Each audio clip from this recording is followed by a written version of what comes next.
Hi, I'm Matty, and I'm here with Kate Cremin, and you're watching What the Job Is This?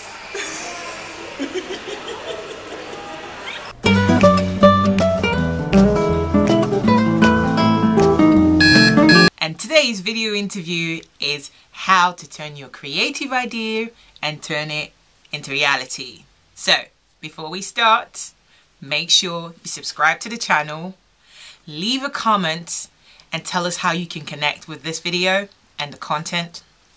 Make sure you share this video with someone who needs to be inspired. Another creative, someone with an idea and feels they really haven't got the guts to make it happen. So, let's do this. Hi there, Matty. Hi, it's really nice to see you again. I know something about you. I know that you love books. You're a geeky, a curly geek lady. Yeah. So before I got here, I know you were like browsing around the books and everything. Yes, I was. Yeah, I was like, oh, great. Thinking, I'm going to have to stay after the interview because it's going to take me about half an hour to like get through the books. My what the job is this moment, Yeah. I think was probably a wet February morning when I was commuting on the tube.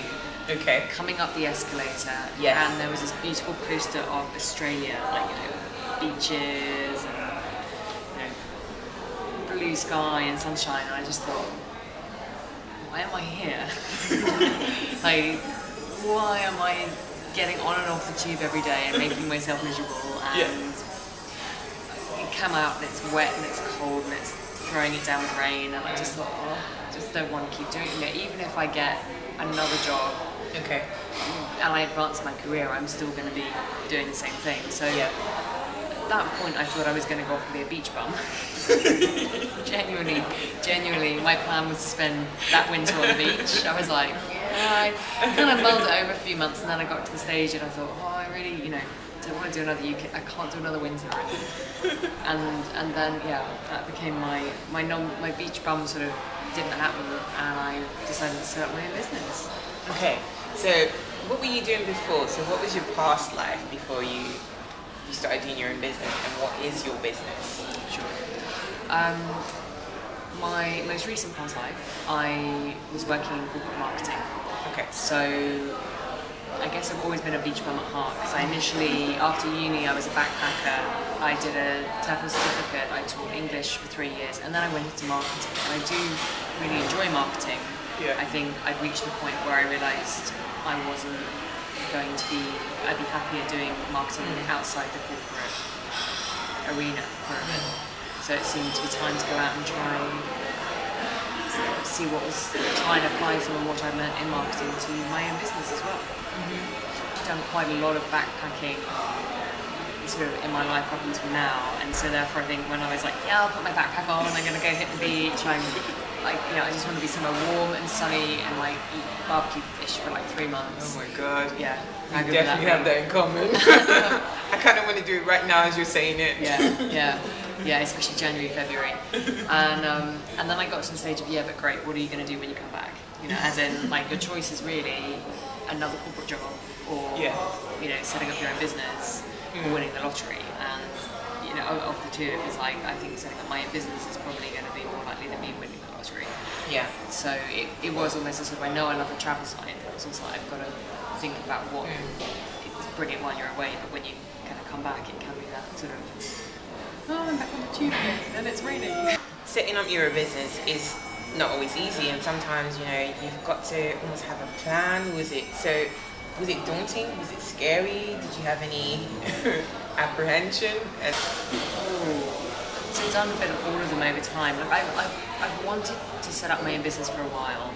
My dad was self-employed, so I guess I had that as a role model in the back of my head, and I was kind of aware of some of the advantages to being able to choose, you know, in theory, choose your own hours and this, that, and the other once you're more established. So, and I thought I was really ready for it, and I hadn't really, in all truth, got any kind of plan, or like I'd listened to lots of stuff and I'd read lots of stuff and I thought I really knew what I was doing, and I so didn't. It sounds very much like what I was doing. Yeah, I thought I was really, really ready for it, and then I was like, how do I price my services? How do I invoice people? And it's sort of, although kind of, I've been working in businesses for like many years, even quite small ones, so you're used to the idea of you've actually got to go and change the printer paper quite regularly, and turn the lights off when you leave, and even still the kind of they're having to do absolutely everything and make decisions about things you don't know a lot about can be quite, in a really short time scale, can actually be quite a shock. So plenty of that. But then again, there's a lot to be said for just actually getting started, and I think everybody learns as they go. Like you can't spend too long making the perfect plan. So some of us have a bit of a plan, go and do something, find out what isn't working, change the plan, do a bit more. I think it's quite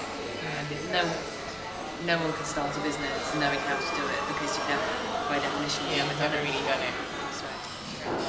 It's my advice is it will feel terrifying.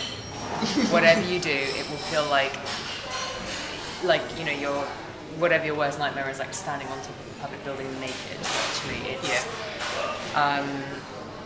it becomes very personal. It feels like you're almost putting your soul out there on display for people. I think there are two things, one of which is start with something that is relatively quick and easy for you to create and produce, and you kind of test your responses. So if you think I'd like to create a book or this particular service, try and do it in a way that it makes it quite quick and easy for you to get something out there. You'll learn something from it, or you can set something up and ask for beta testers. From Friends and family. If you're trying out a product or a service, you can get people to test it out for free and give you feedback. So depending on what you're creating, if you're doing a more sort of an information product type piece, you might want to look for 10 to 20 people. Because it's free, not everyone will participate in it, but you can get some really useful, it's almost like doing a test run or I think in other industries you might be making like a rough draft or a sort of a working model before you produce a final polished version that you're actually asking for money for. So depending on what you're trying to do, I'd say create a test, like the $100 startup book, it's quite a good one because it gives you a really easy way to understand sort of if you can sell 10 of them or 100, there are two ways around it. Say, I'm going to launch it in a month and here's my sales page, and you try and drive people into a sales page, and if 100 people buy it, then you've got to make it. And that's one way to do it, or you start with something that's relatively simple that won't take you, I think in his book he kind of says, don't spend 6 months building something and then try and sell it because you might find nobody wants it. So it's a very true bit about trying to get out there and say, hey, I'm going to do this. Do you know anybody who needs help with this? Do you know, or this is my idea on my product. I'm finding people who can help me test it and get some feedback on it as well. So it's a bit like going backwards. Kind of. It's just more, I think the really key thing is also to sort of give yourself a deadline. Say, in 1 month from now, I will have this out and I will be asking people, I will run through my test program and I'll be asking people for feedback, and if I then can't find paying customers after that, I move on to my next idea. So it's utterly terrifying when you're doing it, but the more you do it, the more you learn and the better you get at it, and the feedback can be amazing. It can give you ideas you haven't thought of, or say, I really like the sciencey bit of what you did. I'd love it if you packaged it this way. You're like, oh wow, I really wanted video content and multimedia, but actually you want a book, cool. So the more you interact with people, the more feedback you get, the better, really. A lot of people talk about lots of buzzwords like masterminds and accountability and all this kind of stuff, and it's all true. Some of the one thing that really made me do stuff was I have another friend who's also self-employed. She's been self-employed for a lot longer than I have, and we instituted like Friday afternoons in the pub once a month, like quite late on a Friday. And the rule was, we'd write a little list of I'm only allowed to buy a beer if I have done, and then we'd write. It really worked. As in, You know, otherwise, like, I'm gonna have to sit there like at 5:30 on a Friday afternoon with my pint of lime and soda, and I can't have a beer. So it actually worked quite well. And we'd set our, you know, we'd talk through what was going on in our businesses, and we would kind of say, actually, if by next month I've got like my tester product out, then then I'm allowed a beer. Like that's kind of my big goal for next month. That's a good one. And in all truth, I've tried a few other bits and pieces, and it actually was one of the best ones because it doesn't necessarily have to be somebody else in business. Yeah. And it doesn't have to be a massive reward, but I think if you kind of go, I'm allowed to do this if I've done my stuff. If I've done that, And you have one other person who's going to say, so, are you allowed that cupcake today, or whatever it is, like something that is. But it was enough. It was enough to make me sort of, I'm also. I don't know if many creators sort of, you like drawing in lots of different ideas, and the closer it gets to the deadline, like, then you sort of get to that. The tension and the resistance, like. Anybody write their assignments the night before they were due at like school and all that kind of stuff, but similar sort of thing. As in, I suddenly got to that last week of like, oh my god, I said I'd do all of this, and it would get done, so I could actually have my 5:30 beer on a Friday. I think it's a really important time to really get as much support as you can, and again, it can feel quite difficult when you're going out and saying, I'm going to do something completely different, especially if none of your immediate family or your friends have had any experience of doing this. So I think obviously you do want, if possible, to have your family, your partner and anybody else on side. So start with your immediate circle, because they're the people you go to when you're going, oh, I've had a terrible day and nothing's worked. But then also take a look around at both online and offline at what's going on. So wherever you live, there'll be a local business group or chamber of commerce or places that do business talks. So start by going to things that interest you, talking to the other people there. There are lots of, in London, I think there are a couple of free business shows every year. And so you'll meet people, even if you go along to listen to talks, you'll meet people who are in the audience who may have different things they're looking at in their business to you.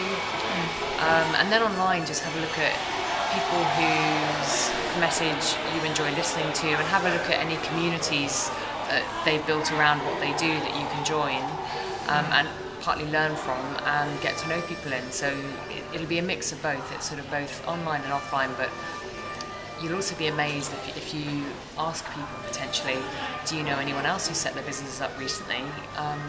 Friends of friends of friends may well be very helpful. Brilliant George Clooney quote from one of his movies, and he said something like, courage is the thing you get after you do the thing you fear. Ooh, it's something that's a really good it's one. Not, I thought I'd done some pretty hair-raising stuff in my life, but starting a business really is utterly terrifying. And I think of all the different things I've looked at over this my first 12 months in business, it's been, you won't get rid of the fear, and actually fear can be quite a good signpost that you're doing, if you're stepping out of your comfort zone, you're probably doing the right things. That means you are going to start growing your business and doing things you haven't done before. It is really difficult to help to sort of not have it derail you and stop you.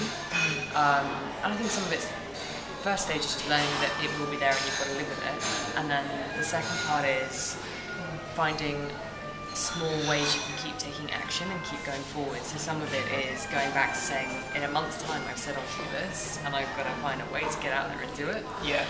And I think another thing I read was if you find yourself worrying a lot about the future, it's a sign that you're actually quite safe in your current, right here, right now. That your mind is starting to make things up. So if you say that again, if you're very, very worried about the future, it can often be a sign that it's a healthy sign, because your brain doesn't want you to end up broken homeless.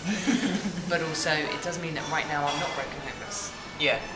Most true. Sometimes your mind is a very tricky beast. So I mean, some people swear by meditation, some people swear by EFT. I kind of prefer just to kind of tune right into it and get to so what's this trying to tell me? And is this voice just trying to beat me up, or is it trying to tell me something useful? And I think it's trying to find the difference between those two things. And if it's getting too much, talk to somebody else who's in the same boat. And, most, even I think people like Oprah and like people who've got huge businesses still get fear. Yeah, it's. I can imagine. Yeah, I think it's a case. It's almost having to accept that you're going to be on a roller coaster, and the more times I think.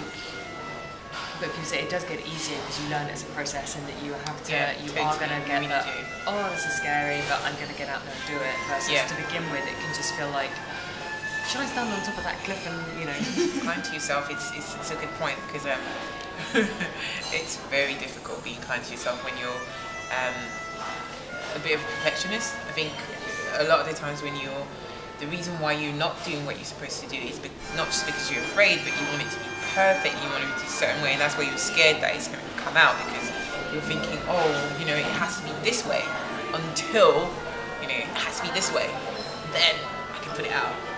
In her book, Lean In, says, I think it's either her motto or the Facebook motto is done is better than perfect. Good. Done is better than perfect. That's a really good one. Yeah. Very good quote. And so done is definitely better than perfect, and I find that tough because I want it to look good, I want it to have everything together, but there's a level of having to move while you're holding on to that, so it's quite a sort of first step to sort of, you can spend a long time preparing and researching, and I think another person I spoke to said, what's the one action you can take this week that will rip through the fabric of space and time? But it's like, as in, it's probably not building a website, it's probably not getting your branding colours right, it's probably making a phone call and following up, talking to someone who could read and take your business forward. Yeah. So it's almost saying, what is the one thing I should do this week? And do that as quickly as possible in the week. But it's finding ways to sort of take the baby steps, because once you've done the first few steps, it comes from a process. You build confidence out of the things you learn as you're starting out, and then it becomes easier to start building on that, adjusting as you go along. Do you have any personal example in your business where you experienced a really serious challenge in what you were doing, and how did you overcome it? I think when I was starting out, I had absolutely no idea how to price what I was doing. Okay. That was quite a serious challenge. Yes. This is a nervous laugh, by the way. Yeah, it's like, pricing is a very emotional subject. And I think I remember sitting there, my hands like trembling and wanting to vomit. Like I just was. Oh my gosh. Yeah, I was like, and then a friend gave me a spreadsheet which was all like a very technical one about like, this is your day rate, this is how to work out your day rate from this and this.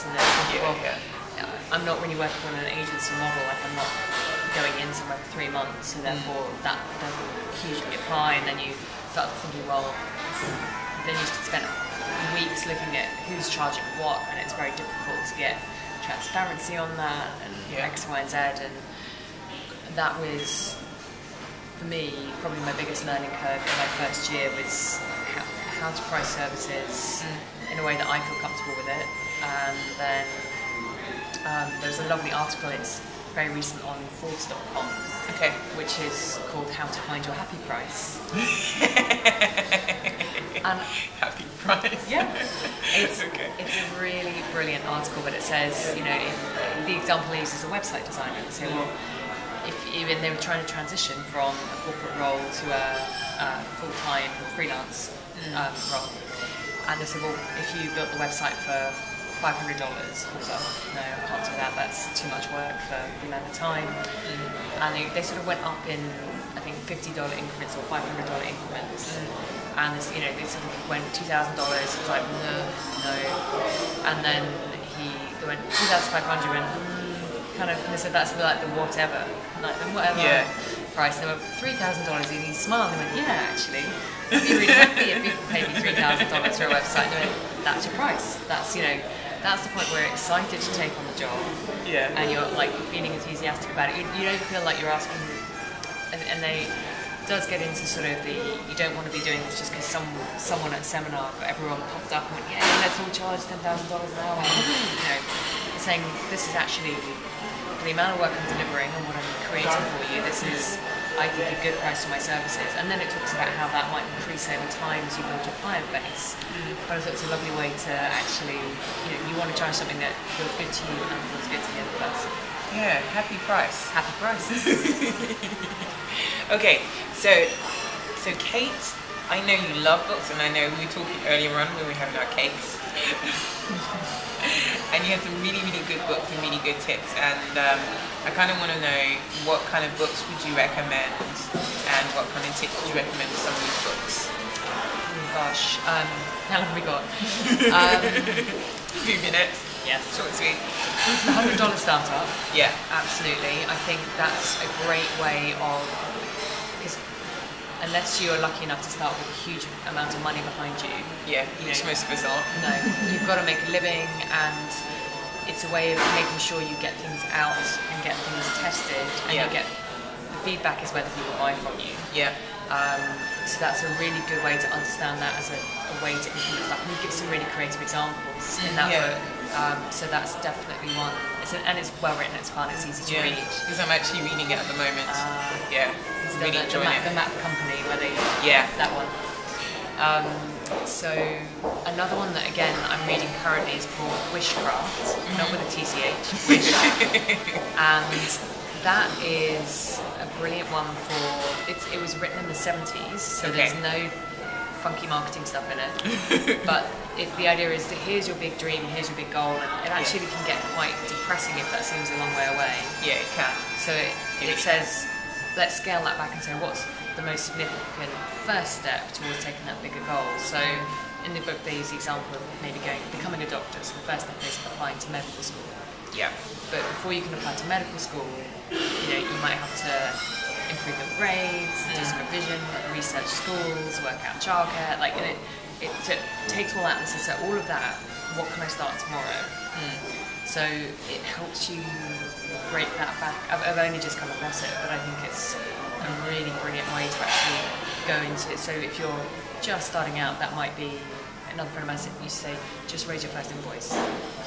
Very true. That is, just raising your first invoice means you've had a conversation with the client, you've agreed some work, you've put an agreement in place between you. Yeah. You decided whether you're self-employed or a limited company. Like there's things you'll have had to do before you can even raise that first invoice. Totally. So that might just be a good first goal, because once you raise that first invoice, you'll then think, right, my next goal is to raise the next 10. Very true. So you kind of keep moving the goalposts further along each time. So those are two of my favourites. Awesome. I'm definitely going to take out the Barbara Shea one, the Wishcraft. Because the funny thing is, as I was talking about before, I was mentioning you that there was a group who used to meet together, and they used to have it was kind of a mastermind stroke networking event where you would get people to talk about their ideas, and they would actually have action plans, and then when they came back the following week they would have done something, and they were called the scanners. It was called the scanners night, because scanners are people with multiple ideas. Yeah. So when they get into like a sweet shop, they want to try all the flavours. They don't want one flavour to just be like this. I bet.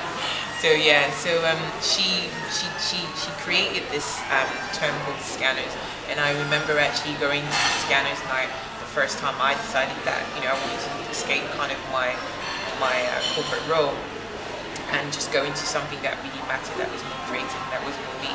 So yeah, I'm definitely going to check that out. Yeah, those are two good ones, and I'm trying to think if there are any other. So that's more sort of how to get started and start testing things. Yeah. And then that's also how to make a bit of a plan, because you don't need a 3-year business plan. You just need what's the first thing I'm going to sell? Yeah. How much am I selling it for? Can I and a bit of it's sort of if I sell 10 of them, will I be able to sleep this month? Yeah. Or, will that make me enough money? So it's sanity checking, that kind of stuff. And I think pick up any other business book that appeals to you, really. I like the idea of a beta brief that you mentioned. So a beta group is a small group of people, mostly like family and friends, and then you have your product and you test it out with them, and if it actually works, then you're like, okay, I'm going to put it out in a month's time, and then you get what, 100 sales? Is that what you said? Yeah, or target, you know, as many sales as you want. But it's about sort of saying if you build the rough model, then you'll gain a huge amount of experience. You'll learn that I learned when I did mine that I actually didn't want to deliver it the way I'd been thinking I wanted to do for 2 years. But you'll get lots of feedback, and then in the meantime you can then say to people, the other advice we build an email list of interest of other people who may be interested, in order to try and then make sales. So, but the $100 startup was brilliant for all that. Other thing was, recently someone told me that the being kind to yourself thing, which is a really easy thing to say and a really difficult thing to do, kind of quite a simple tip I got was, you know, the sort of commentary you have inside your head, like this is never going to work, voice, and he said, try and change the tone of that voice, because if that voice is kinder and softer, even if it's saying those things, it'll be much less believable, and that's a really key way you can actually be kinder to yourself. So it's very, very hard to switch that. No one can switch that dialogue off. It's, you know, it's just part of, you know, our human sort of component. But this is someone who is, believe it or not, doing this PhD in compassion and kindness. What's his name? I need to understand and find out who he is. Maybe I'll learn something. Oh, it's amazing. But yeah, the summary was, if you become aware that you've got this really negative voice in your head, try giving it a different tone of voice, and it'll make it less serious, or a bit gentler, or a bit softer. Like Mary Poppins, or just, you know, just instead of being, you're never gonna, you know, that sort of, this is never gonna work, and you're never gonna make any money, and you're gonna end up homeless, and it's just try sort of dialing it down a couple of, because it still sort of sound like whatever voice it is, but sort of make it the same voice on a less angry day. like Mickey Mouse. Yeah, well, you can make it, I think that's an NLP technique where you kind of make it like an angry wasp, like far, far away or something. There's other ways of doing it, but his suggestion was... Captain Jack Sparrow. That'd be brilliant. That'd be brilliant. Turn your critical voice into Captain Jack Sparrow to be more kind to yourself. Yeah. It's a great one. Yeah, I like that. Yeah. Awesome. Okay, I think I really enjoyed speaking to you and kind of finding about a little bit about what you do and what the job is this moment and your story. I really, really enjoyed this. Thank you. No, thanks so much for having me along, Matthew. It's been great. Okay, so just before we finish, is there any projects or any way we can get in touch with you, and how do people find you? Sure. The easiest way to find me is look me up on LinkedIn. Okay. I look quite like this in my profile picture, so, and I don't think there are too many Kate Cremins up there, so shoot me a line, send me a connection request, tell me you've seen the interview, and we'll go from there. Awesome. That's it for us for today. Hi, this is Matty, and you've just watched an awesome inspirational video by one of my friends who's a creative entrepreneur, wonderful lady called Kate Cremin. If you have an awesome business story or creative tip that you'd like to give to some of the creatives who are watching this channel, what you have to do is you need to subscribe to the channel, follow us on Facebook, and send me an email and say, Matty, I have some amazing tips and an amazing story I'd like to share with you. I would be really, really happy to hear from you. And if you have any comments or you'd like to engage with me on what you've learned from today, please leave a little comment right now underneath the video box. And remember, subscribe, follow us again, and we'll see you next week. See you later. Bye.